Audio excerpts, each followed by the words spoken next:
गुरु जी शुक्राना, गुरु जी अनंतम अनंतम शुक्राना मेरे गुरु पा। संगत जी आप सबको भी जय गुरु जी। संगत जी ये मेरा शुक्राना सत्संग है। मैं अपना शुक्राना सत्संग आप सभी संगत के साथ शेयर करना चाहती हूँ। संगत जी मुझे गुरुजी के साथ जुड़े हुए 3-4 साल हो चुके हैं, लेकिन मेरे हस्बैंड अंकल ने कभी भी गुरुजी को मतलब कि माना नहीं, कोशिश भी नहीं की। और मुझे थोड़ी देर तो मना किया उन्होंने, लेकिन बाद में जब मैंने कहा कि मेरा मन है तो वो मुझे मना करने से हट गए और मुझे कुछ भी नहीं कहते थे। मुझे सत्संग पर भी जाने देते थे, मुझे घर में पूजा करने भी देते थे और गुरुजी का स्वरूप भी स्थापित करने दे दिया। संगत जी वो क्या, मेरे हस्बैंड अंकल की क्या औकात है, जब गुरुजी खुद चाहते हों जहाँ आना तो उसे कोई भी नहीं रोक सकता। तो संगत जी धीरे धीरे ऐसे ही मेरी जर्नी चल रही थी। मैंने काफ़ी सारे सत्संग शेयर किए हैं, तो इन सब बातों को छोड़कर जो मेरा अब का शुक्राना सत्संग है, जो गुरुपुरब गुरु नानक देव जी का जो जन्म दिवस था, वो गुरुपुरब का सत्संग है। संगत जी मैंने अपने हस्बैंड अंकल से बहुत बार कहा है कि मेरे साथ सत्संग में चलें, लेकिन वो हर बार आल मटोल करते हैं कि अब चलेंगे, नेक्स्ट टाइम चलेंगे। तो संगत जी इस बार हर बार मैं अकेले ही जाती हूँ, तो इस बार मैंने कहा कि मैं जा रही हूँ। तो उन्होंने बोला, क्योंकि संगत जी हमारे एरिए में सत्संग शाम के टाइम, इवनिंग टाइम में होती है 5 से 7 शाम को। तो गुरुपुरब आपको पता ही है संगत जी के सर्दियों में बहुत जल्दी दिन ढल जाता है। तो संगत जी इन्होंने मुझे कहा कि मैं वैसे भी आपने मायके में रहती हूँ, क्योंकि मुझे वो लेकर जाते हैं, मैं सत्संग अटेंड करती हूँ, मुझे रात हो जाती है और मैं वहीं रुक कर दूसरे दिन अपने ससुराल वापस आती हूँ। लेकिन संगत जी मेरे हस्बैंड अंकल बोल रहे थे कि अभी नहीं जाना। तो ये मेरे हस्बैंड हॉर्टिकल्चर का काम करते हैं, तो वो ये बोल रहे थे कि गेहूँ बोने हैं कि अभी नहीं जाएंगे। तो मैंने बोला कि आप गेहूँ बो दो, मुझे तो जाना ही है गुरुजी के गुरुपुरब पर। तो वो बोले ठीक है ना। तो बाद में पता नहीं संगत जी उनके मन में क्या आया, चलो जैसे भी हो गुरुजी ने इनको बुला ही लिया। संगत जी ये बोले कि मैं तेरे साथ चलता हूँ, तुम रात नहीं रहोगी मायके, तो रात को खाना कौन बनाएगा मेरे लिए। तो मैंने बोला ठीक है आप साथ में चलो, हम वापस आ जाएंगे। अगर आप मेरे साथ नहीं चलोगे तो मैं वहाँ रुकूंगी और दूसरे दिन आऊँगी, सोच लो आप। तो संगत जी खुद चले, मेरे साथ चले, हम सत्संग में गए। इन्होंने संगत जी इतना तो है कि इन्होंने सत्संग में एंट्री नहीं की, ना इन्होंने गुरुजी को नमन किया, तो बस ये चले गए मेरे साथ। संगत जी तो मेरा मानो वैसे तो इतना ही मुझे बहुत खुशी थी कि मेरे साथ चले हैं जी। देखो संगत जी मैंने वहाँ दीदी के साथ बात की अपनी के साथ, तो वो दीदी बोले कि कोई बात नहीं, अगर गुरुजी ने जहाँ तक लेकर आ सकते हैं तो कोई बात नहीं, उन्हें सेवा ही लग जाएगी तुम्हें लेकर आने की। तो संगत जी इससे ही मेरे मन को बहुत सुकून मिला कि मेरे हस्बैंड अंकल मेरे साथ आए हैं। लेकिन ये गाड़ी में ही बैठे रहे पार्किंग में, जहाँ गाड़ियाँ पार्क की जा रही थी। तो संगत जी मैंने इनसे पूछा बाद में, वे आपको शब्द कीर्तन सुन रहा था, तो ये बोले हाँ मैंने आरती भी सुनी। संगत जी पता नहीं इतनी ज़्यादा नेगेटिविटी है हमारे ससुराल में।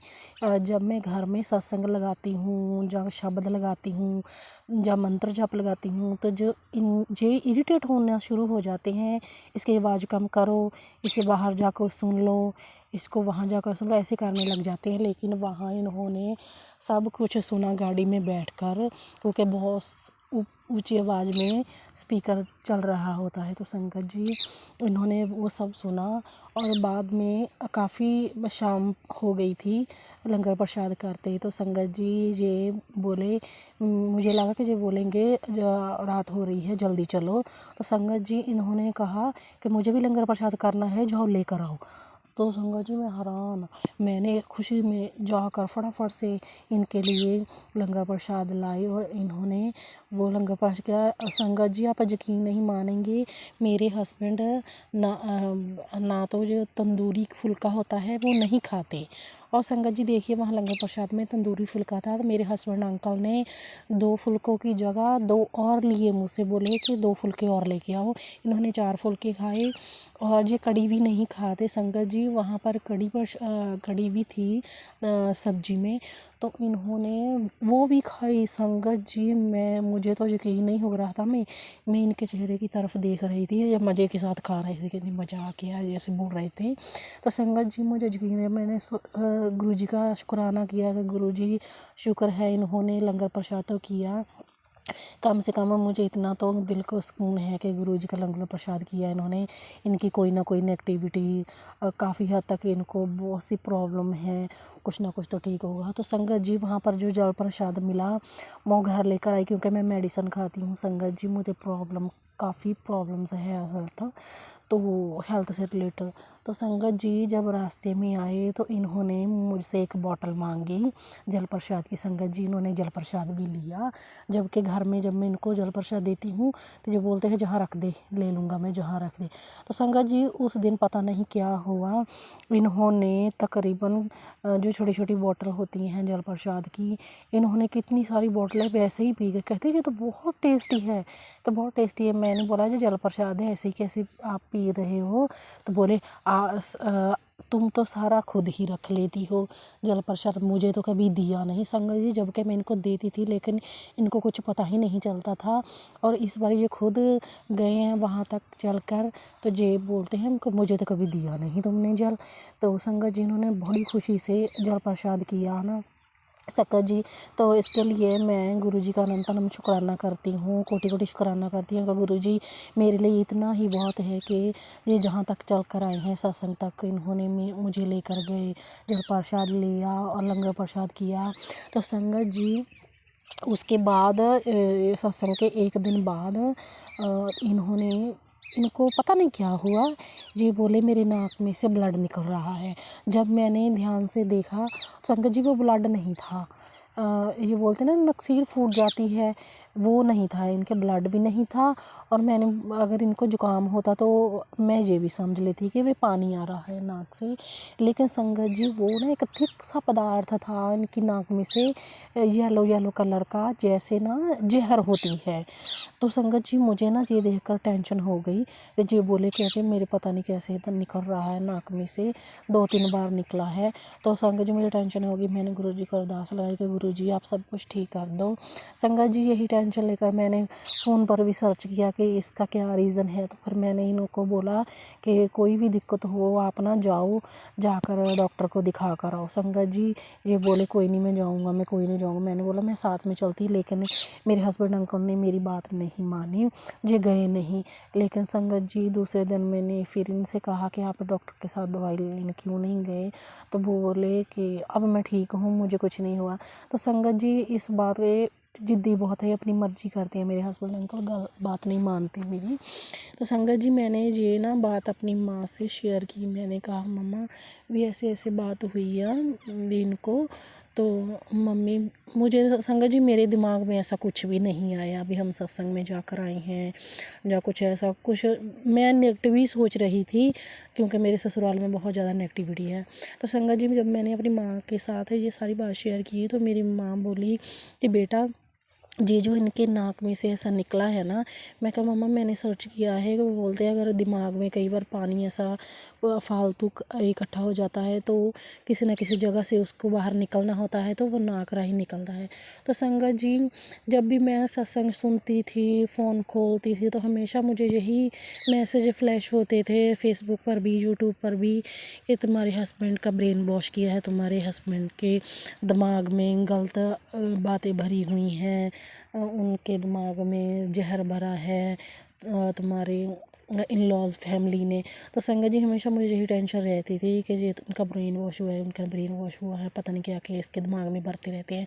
तो संगत जी मेरी माँ ने ये कहा कि ये जो इनके दिमाग में गलत मलत ख्याल भरते रहते हैं, जहर भरते रहते हैं, शायद गुरुजी ने उस दिन लंगर प्रसाद करवाया, जल प्रसाद पिलाया, तो उसकी वजह से उसका जो भी था सारा गलत मलत बातें भरी हुई उसके दिमाग से नाक राही बाहर निकल गई। तो संगत जी मैं तो हैरान हो गई। मैंने बोला मम्मा ये बात तो मैंने नोटिस ही नहीं की। तो संगत जी आज 2 दिन और ऊपर हो गए हैं, 3। तो संगत जी मेरे हस्बैंड अंकल बिल्कुल ठीक है, वो बोले मुझे कोई प्रॉब्लम नहीं, मैं ठीक हूँ। और संगत जी मैं स्टिचिंग का काम करती हूँ, ब्यूटिशियन का भी मुझे आता है। तो मेरी शादी को 15 साल हो चुके। संगत जी मैंने मेरे हस्बैंड अंकल को बहुत बार कहा है कि मैं बुटीक कर लूँ, तो ये मुझे कहते देखते हैं, बस ऐसे ही समय निकल रहा है संगत जी। तो संगत जी मैं आप यकीन नहीं मानोगे, मेरे हस्बैंड ने कल मुझे कहा कि चलो ठीक है तुम बुटीक कर लो, मैं दुकान का खुद पता कर आऊँगा, रेंट वगैरह का सारा। संगत जी मैं हैरान में इनके अपने हस्बैंड अंकल के फेस की तरफ देख रही, इनको क्या हो गया। संगत जी मुझे यकीन ही नहीं हो रहा कि कैसे रिएक्ट कर रहे हैं। फिर मैंने संगत जी मैंने सीरियसली नहीं ला, मैंने कहा कि जैसे मुझे मजाक करते हैं, इनका क्या पता इनका माइंड में 2 मिनट में चेंज हो जाता है। लेकिन संगत जी दूसरे दिन भी ये बोल रहे थे मैं वो दुकान मैंने पूछ नहीं किया है, वो लॉक ही लगे हैं, खुली है, कोई बात नहीं हम रेंट में ले लेंगे। तो संगत जी मुझे यकीन ही नहीं हो रहा है कि ये क्या हुआ। संगत जी देखिए इनका माइंड कितनी बातों के लिए चेंज हुआ मेरे हस्बैंड अंकल का, जो मुझे कहते थे नहीं ऐसा नहीं करना, वैसा नहीं करना, घर में रहो, घर का काम करो, चाहे तो जितनी मर्जी पढ़ी लिखी हो, कहीं जॉब नहीं करनी, कहीं कुछ नहीं करना, घर में रहो बस। तो संगत जी वो खुद मुझे कह रहे हैं कि तुम बुटीक ओपन कर लो, कोई बात नहीं, मैं तुम्हें क्या कहता हूँ। तो संगत जी इसके लिए मैं गुरु जी का कोटि कोटि शुक्राना करती हूँ, अनंत अनंत शुक्राना करती हूँ। मेरी खुशी का कोई भी ठिकाना नहीं। संगत जी मुझे इतना अच्छा फील हो रहा है कि मुझे गुरु जी पर उससे भी ज़्यादा ट्रस्ट हो रहा है, जितना है उससे भी कहीं ज़्यादा इतना ट्रस्ट है। हे गुरु जी आपने मेरे दिल की कई मुरादें पूरी की, वो भी मेरे हस्बैंड अंकल के सत्संग पर। बेशक वो अंदर नहीं गए पर कितनी बातें हैं जो मेरे हस्बैंड अंकल ने मानी हैं। तो संगत जी इसके लिए मैं गुरु जी का कोटि कोटि शुक्राना करती हूँ, अनंत अनंत शुक्राना करती हूँ। तो ये मेरा सत्संग था। संगत जी आपको भी जय गुरु जी। गुरु जी आपका शुक्राना, ऐसे ही मेरी ज़िंदगी में अच्छे अच्छे सत्संग करवाते रहना और मुझे संगत के साथ शेयर करवाते रहना। तो मैं अपना सत्संग को यही विराम देती हूँ गुरु जी के महामंत्र जाप से। ओम नमः शिवाय, शिव जी सदा सहाय। ओम नमः शिवाय, गुरु जी सदा सहाय। जय गुरु जी, शुक्राना गुरु जी, अनंतम अनंतम शुक्राना गुरु जी। और साथ में यही मैं अरदास करती हूँ कि गुरु जी मेरे हस्बैंड अंकल को छेती से छेती, जल्दी से जल्दी अपने दरबार में भी बुलाना और उनको जय भी करवाना। जय गुरु जी, शुक्राना गुरु जी।